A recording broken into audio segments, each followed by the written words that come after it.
अगर patient complain करता है कि आयरन की गोली लेने के बाद वॉमिटिंग हो जाती है या डायरिया, इसका मतलब वो आयरन प्रिपरेशन उस पेशेंट को सूट नहीं कर रही है। आयरन और कैल्शियम जब एक साथ दिया जाता है तो ये कॉम्प्लेक्सेस बना देते हैं। एक दवा है जो रोज़ एक टाइम पे बताए हुए टाइम पे और बताए हुए तरीके से ली जाए तो ये बहुत प्रिवेंटेबल कॉम्प्लिकेशन है। कोई तबीयत खराब होगी तो एंटीबायोटिक ले ली और आप 2 दिन में सही होगा। हाँ, उसी तरीके से चाहते हैं कि भाई अभी मैंने आयरन लेना शुरू किया वो और तो मेरा आयरन लेवल सेट हो जाएगा हाँ। 2 से 3 दिन में।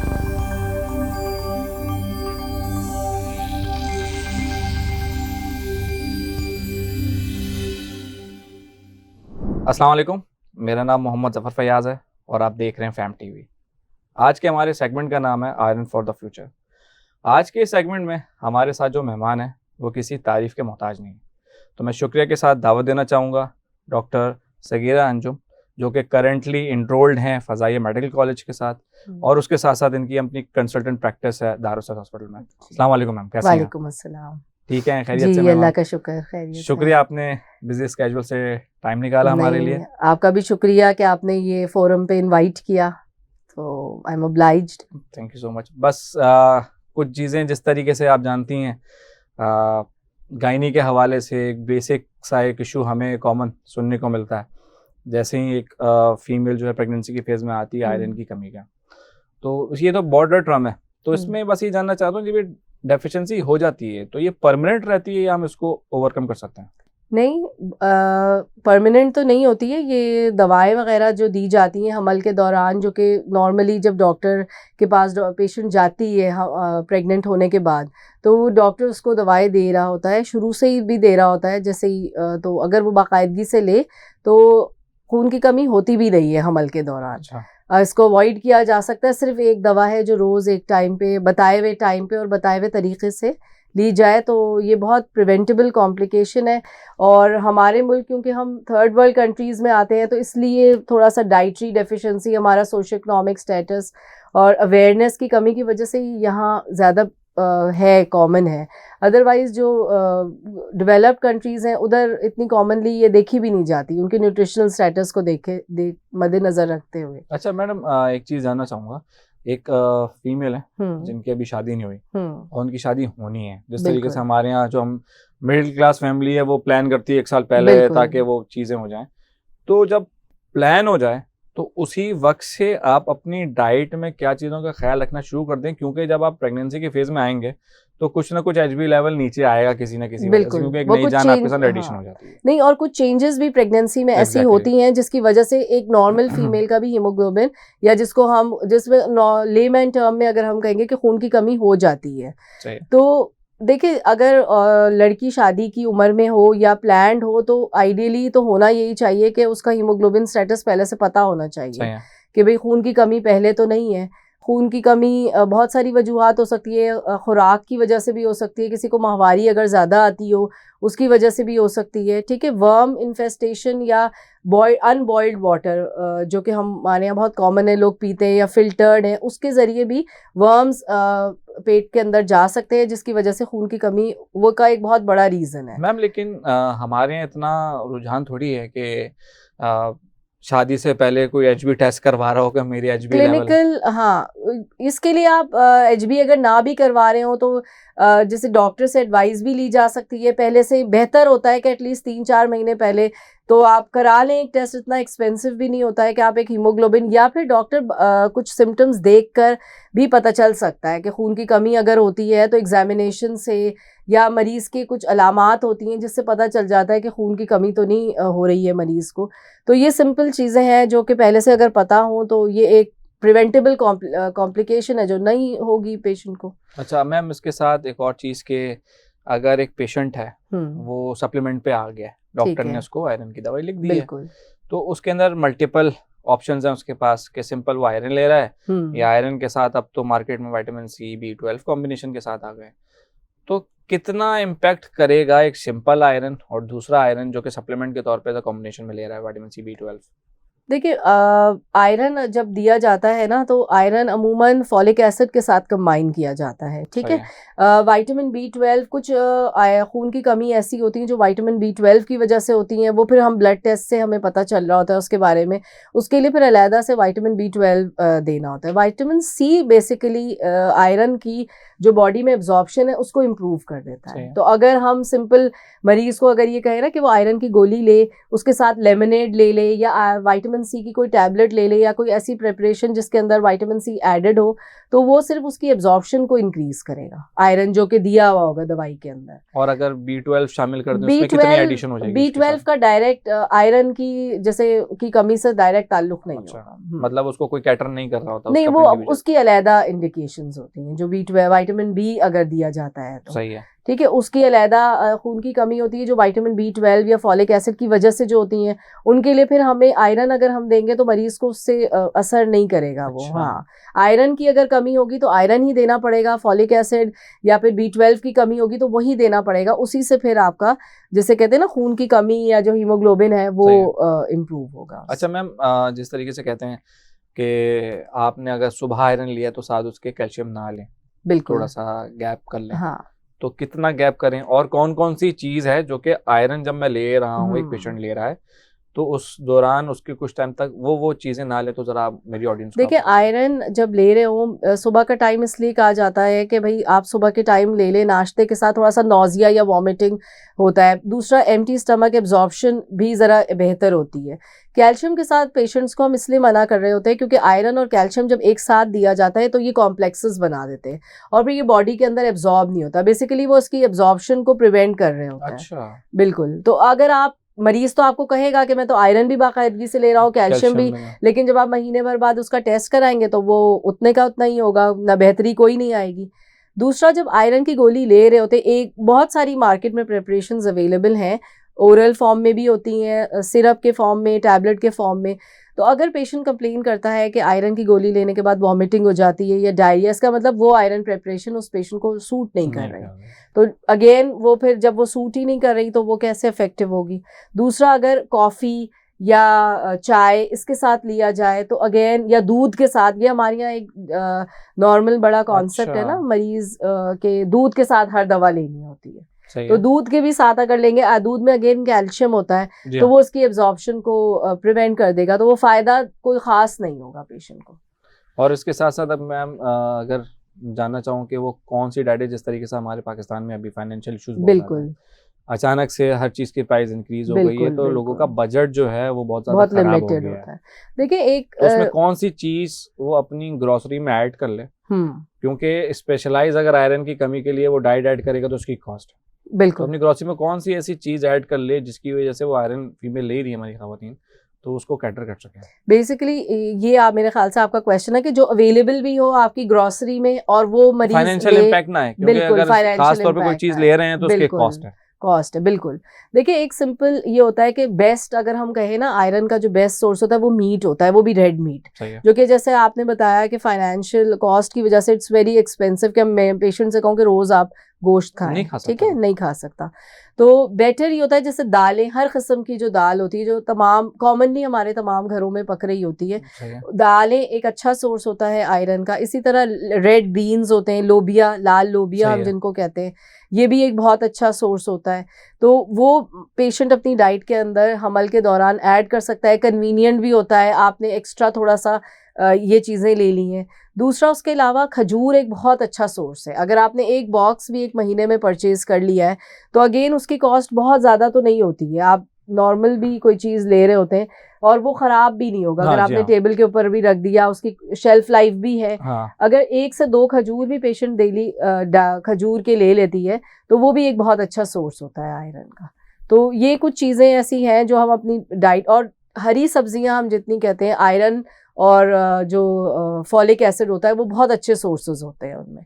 तो हरी सब्जियों से मुराद ये है कि ऐसी ग्रीन वेजिटेबल्स जो कि आप बहुत ज़्यादा उनको पका ना दें, जैसे स्पिनच बहुत अच्छा सोर्स तो है लेकिन हम उनको ओवर कुक कर देते हैं। तो जो हरी सब्जियां, बिल्कुल, जो हरी सब्जियां हम कच्ची खा सकते हैं या कम से कम कुक हो करके खा सकते हैं, वो बहुत अच्छा सोर्स है। अच्छा मैम, इसके साथ साथ कि ये आपको पता है हमारा एक लाइफ स्टाइल है, सैटरडे नाइट है तो हमने बाहर खाना है, बिल्कुल, संडे है तो नाश्ता नहीं करना, हाँ, और पीर से जुम्मे तक कुछ ना कुछ तो 1-2 दफा बाहर से कुछ ना कुछ, मतलब बाहर का रूटीन हमारा बहुत ज्यादा आउट हो गया है। बिल्कुल। इसको हम एक स्टेटस समझते हैं या फैशन समझते हैं? एक एक्चुअली शायद रीजन इसकी ये है ना कि हमारा आउटलेट ही यही है। हाँ, we don't have any public places के बंदा एंजॉयमेंट के लिए जा सके, एक तरह से ये भी हमारी एंजॉयमेंट ये है, एंजॉयमेंट एक नए रेस्टोरेंट में चले गए खाना खाने के लिए, खाना खा लिया, तो एटलीस्ट उसमें हम क्या देखें कि अगर हम ऑर्डर तो कर रहे हैं, बिल्कुल, वो क्या ऑर्डर करें जिससे हम उसमें भी हम अपनी रिक्वायरमेंट पूरी कर सकते हैं। देखिए अगर आप बाहर अफोर्ड कर सकते हैं, आप बाहर खा रहे हैं, तो अगेन फूड सिलेक्शन, जैसे कि मीट है, फिश है, व्हाइट मीट से बेटर फिश है, और ये है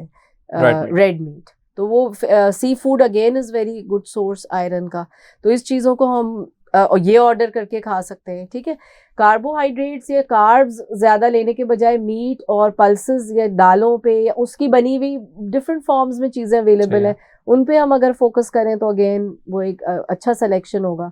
दूसरी ऐसी चीज़ों, जब हमें पता है कि विटामिन सी के साथ, तो विटामिन सी फ्रेश जूसेस हैं, फ्रूट्स हैं, जैसे हर सीजन में देखें ऐसा कोई ना कोई ऐसा सिट्रस फ्रूट या कोई ना कोई ऐसा फ्रूट अवेलेबल होता है जो विटामिन सी का एक, जैसे अगर हम करंटली बात करें तो ऑरेंजेस हैं, लेमन है, ये चीजें हम ऐड कर सकते हैं अपनी डाइट में। डाइट के साथ साथ एक्सरसाइज का कितना रोल है इसकी डेफिशिएंसी को? नहीं, एक्सरसाइज का एज सच अगर हम जनरल हेल्थ पे करें तो वो तो जरूर रोल है उसका, लेकिन उसकी वजह से डेफिशिएंसी कम हो जाएगी, इसका सच कोई ऐसा रोल और नहीं रूटीन है। आपका जिस तरीके से रात देखिए वो रूटीन अगर आप एक बैलेंस डाइट ले रहे होते हैं, अगर प्रेगनेंसी में हम ये कह रहे होते हैं ना कि कार्ब्स आपने इतने लिए, प्रोटीन आपने इतनी ली है, तो जो लोग बैलेंस डाइट और आपके फैट्स और फ्रूट्स एंड, जैसे हम प्लेट को कह रहे होते हैं ना कि प्रेगनेंसी प्लेट हो, तो उसमें हाफ तो फ्रूट्स एंड वेजिटेबल्स ही होते हैं। अब जैसे मैंने आपको बताया कि कितने सारे फ्रूट्स एंड वेजिटेबल्स हैं जो कि अच्छा सोर्सेज हैं, तो अगर आपकी आधी प्लेट फ्रूट्स एंड वेजिटेबल्स पर होगी तो डेफिनेटली ये रिक्वायरमेंट आपकी डेफिनेटली पूरी हो जाएगी। दूसरा ये है कि फिर कुछ क्वांटिटी आपकी प्रोटीन्स हर डाइट में होनी चाहिए, तो प्रोटीन आपको मीट से मिल सकता है, दालों से मिल सकता है, बीन्स से मिल सकता है, तो ये सिलेक्शन आप सैलड्स भी ऐसे होते हैं कि जिनके अंदर बीन्स होते हैं, एडेड होते हैं, तो आप अपनी डाइट और टेस्ट के हिसाब से उसको मॉडिफाई भी कर सकते हैं। अच्छा मैम, थोड़ा सा मिथ पे शिफ्ट करना चाहूँगा कि आयरन को लेके काफ़ी सारे मिथ हैं। हाँ। कि ब्लैक स्टूल कॉज करता है, उसके साथ साथ फिर बच्चा काला ना हो जाए, बच्चा काला ना तो वो ये बड़ी फिक्र होती है, चाहे आप खुद जैसा कॉम्प्लेक्शन पेरेंट्स का होगा, गोरा चाहिए अंग्रेज का, तो वो देखिए ब्लैक स्टूल्स क्यों होते हैं, क्योंकि आयरन, जब ये मरीज को हमने बताना होता है कि जब आयरन मरीज खा रही होती है तो स्टूल थोड़ा ब्लैक आएगा, वो आयरन होता है ना, उसके अंदर एक प्रोटीन है, तो वो आप अगर ना बताएं पेशेंट को तो उसको ये फील होगा कि पता नहीं ये इस तरह से क्यों आ रहा है, या ब्लीडिंग तो नहीं हो रही है। हाँ, बिल्कुल ऐसे ही ये चीज है। दूसरा, आपने पहले से ही अगर तो परसिस्टेंट है तो, या कॉन्स्टिपेशन, जीआई प्रॉब्लम्स बहुत करता है, लेना तो शुरू कर लेते हैं हमारे बहुत सारे पेशेंट्स, लेकिन इन मिथ्स की वजह से डिसकंटिन्यू बहुत सारे कर देते हैं, या फिर वो उनको सूट नहीं कर रहा होता, साइड इफेक्ट्स बहुत हो रहे होते हैं, तो ये चीज़ आप उनको बता दें कि वॉमिटिंग हो रही हो, ये कॉन्स्टिपेशन करा रहा हो, तो आप प्रेपरेशन बदल दें, दूसरी फॉर्म में दे दें, ठीक है, या हाँ छोड़ना नहीं है। थोड़ी ऐसी भी दवाएं होती हैं जो हाई डोज में भी होती हैं, लो डोज में भी, क्योंकि शुरू से हम लेंगे तो हम लो डोज पे हमारे लिए सफिशिएंट होगा, काफी हो जाएगा। नहीं लेगा मरीज तो फिर क्या होगा एंड में, या तो इंजेक्शंस लगेंगे या फिर at the and blood transfusion होगा, तो एक गोली आपको इन प्रॉब्लम्स या इन कॉम्प्लिकेशन से बचा सकती अगेन है। वो फाइनेंशियल इम्पैक्ट करेगा क्योंकि आप एडमिट होंगे, बिल्कुल एडमिट होंगे, उसके अपने रिएक्शंस हो सकते हैं, ब्लड ट्रांसफ्यूजन के अपने हैं, आयरन इंजेक्शन लगाने के अपने हैं, तो सिर्फ एक गोली से आप उससे बच सकते हैं। अच्छा मैम, एक और चीज आपसे पूछना चाहूंगा, बहैसियत को हम थोड़े से बेसब्र हैं, पेशेंस नहीं है। हाँ, तो अब जिस तरीके चाहते हैं फौरन खाएं, अभी कल बढ़े हैं। एग्जैक्टली, मेरा भी सवाल ये था कि जिस तरीके से कोई तबीयत खराब हो गई तो एंटीबायोटिक ले ली और आप 2 दिन में सही हो गए, हाँ। उसी तरीके से चाहते हैं कि भाई अभी मैंने आयरन लेना शुरू किया और मेरा आयरन लेवल सेट हो जाएगा 2 से 3 दिन में, अगर नहीं होता तो हम परेशान हो जाते हैं कि ले तो रहे हैं कि पता नहीं डॉक्टर क्यों नहीं सही दे रहा है दवाई या नहीं दे रहा। बिल्कुल, तो डॉक्टर तो कसूरवार होता ही है। एग्जैक्टली। तो दवाई जब स्टार्ट की एक पेशेंट ने आयरन की, तो उसको कितने टाइम तक उसको एक सेल, उसका हेल्दी सेल जो है जनरेट हो जाएगा या एचबी लेवल उसका बेहतर हो जाएगा, तो उसके माइंड में होना चाहिए। बिल्कुल, ये खास तौर पे मेरा एक सवाल है, ताकि मेरी ऑडियंस जब सुनेगी तो एटलीस्ट वो जो ड्यूरेशन है ना उसमें तो सबर करे ना, मतलब ऐसा तो नहीं है कि छोड़ दिया। बिल्कुल, कि उसके बिल्कुल। कितने दिन बाद इम्पैक्ट आना शुरू होता है? देखिए, एक नॉर्मल जो सेल साइकिल होती है वो अराउंड 3 मंथ्स की होती है, जिसमें पूरा एक रेड सेल बन रहा होता है। जब हम आयरन की टैबलेट दे रहे होते हैं, आयरन बेसिकली जो रेड ब्लड सेल्स हमारे हैं या जिनको लाल खून हम कहते हैं, उसका एक बेसिक एलिमेंट होता है, यानी उसके अंदर वो मौजूद होता है आयरन। तो अगर आयरन की कमी होती है तो वो जो रेड सेल है वो थोड़ा फीका सा पड़ जाता है, जिसकी वजह से हम पेल और इस तरह के हमारे सिम्टम्स हो रहे होते हैं।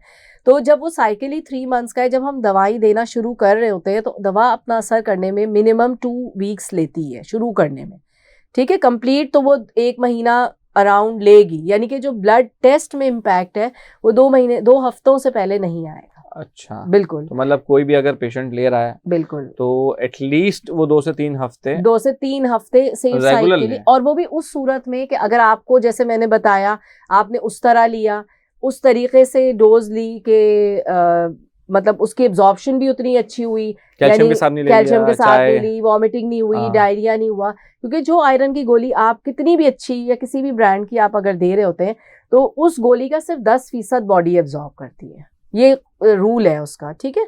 तो अब अगर आप बिल्कुल ठीक तरीके से दे रहे हैं, और दूसरा जैसे मैंने आपको बताया था कि वर्म इन्फेस्टेशन बहुत कॉमन है, उसके कोई ऐसा सिम्टम्स नहीं हो रहे होते हैं, ठीक है। तो ये डॉक्टर के लिए भी इम्पॉर्टेंट है कि अगर 2 हफ्ते गुजर गए हैं और मरीज का नहीं हीमोग्लोबिन बढ़ रहा होता तो इन फैक्टर्स में फिर हमें देख, लेकिन 2 हफ्ते से पहले अगर आप टेस्ट कराएंगे 2 से 3 हफ्ते से पहले, तो कोई ऐसा खास चेंज नहीं आएगा। ये पेशेंट जो रेगुलर ले 3 हफ्ता प्रॉपर गाइडलाइन के तब जाके इम्पैक्ट आएगा। काफी सेंसिटिव चीज है ये। जी बिल्कुल। और नहीं अगर इम्पैक्ट करता, फिर आप ये देखें, फिर आपको फाइंड आउट करना है क्या वजह थी कि ये क्यों नहीं असर किया, एब्जॉर्ब भी हो रहा है, एब्जॉर्ब क्यों नहीं हुआ, ऐसा तो नहीं है ना। उस वक्त फिर आप ये देखें कि उससे इंक्वायर करें कि भाई ये पहले नहीं थी तो कहीं कोई प्रॉब्लम अभी तो नहीं डेवलप कर ली है, या ये जो प्रेपरेशन आपने दी है या ये जो गोलियां पेशेंट ने खाई हैं तो हो सकता है उसको नहीं टॉलरेट हो रही हो। अच्छा, आखिर में मैम एक चीज़ और पूछना चाहूँगा, जिस तरह हमारे कुछ एरियाज़ हैं जिनमें वो ख़वातीन जिनको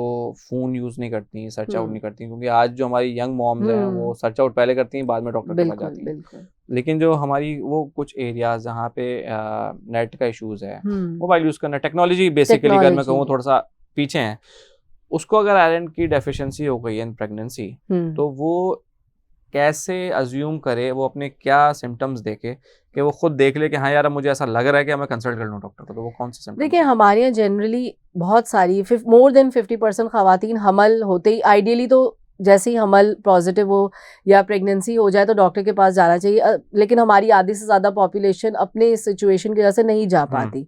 तो कुछ अलामात जैसे मरीज को हो रही होती हैं, जैसे थकन महसूस होना, जैसे रूटीन का जो आप काम कर रहे होते थे वो आपसे नहीं होगा, आपको अब नहीं हो रहा, बहुत ज़्यादा थकन महसूस हो रही है, सांस का फूलना अगर बढ़ जाए, खून की कमी ज़्यादा हो जाए, ठीक है, और चेहरा पीला नज़र आना, ये चीज़ें डेवलप कर सकती हैं। लेकिन थकन बहुत सारे लोग इसको ही समझते हैं क्योंकि प्रेगनेंसी में भी इसी तरह के सिम्टम्स हो रहे होते हैं ना कि थकन महसूस होना, लेकिन जब ये चीज़ें बढ़ जाएं, क्योंकि प्रेगनेंसी के साथ भी तो आप रूटीन के काम अपने कर रहे होते हैं, तो थकन होना, सांस का फूलना, चक्कर आना, बेहोश हो जाना, अगर कुछ वो है तो ये अलामात है, इसमें हमें देखना चाहिए कि कहीं खून की कमी तो नहीं हो गई है, फिर डॉक्टर को दिखाएं। और उसके साथ साथ मैम ये प्रेगनेंसी जब जैसे पॉजिटिव आए तो हम तभी से आयरन लेना शुरू कर दें या उसके भी कोई?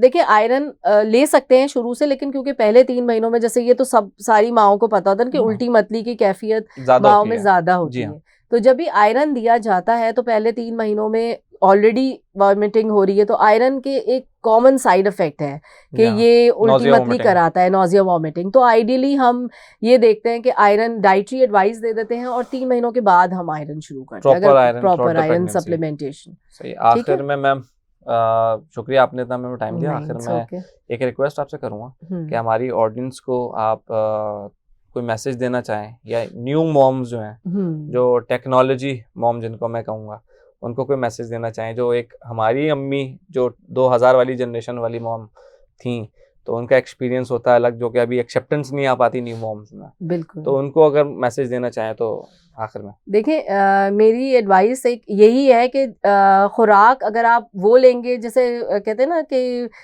जो कि आपको कारामद हो आपके लिए, काम वाले, जैसे आज के लिए कॉमन फास्ट फूड जो कि इतना अच्छा नहीं होता। तो हेल्दी सिलेक्शन ऑफ फूड आपको इस कॉमन कॉम्प्लिकेशन से बचा सकता है, जो कि कोई आपके लिए बहुत ईजी है मुख्तलिफ फूड सिलेक्शन को देखते हुए कि भाई ये चीज़ें, आयरन की कमी अगर शुरू से ही नहीं होगी हमल में, तो फिर एंड भी डेफिनेटली आउटकम आपके लिए भी अच्छा होगा और बेबी के लिए भी अच्छा होगा।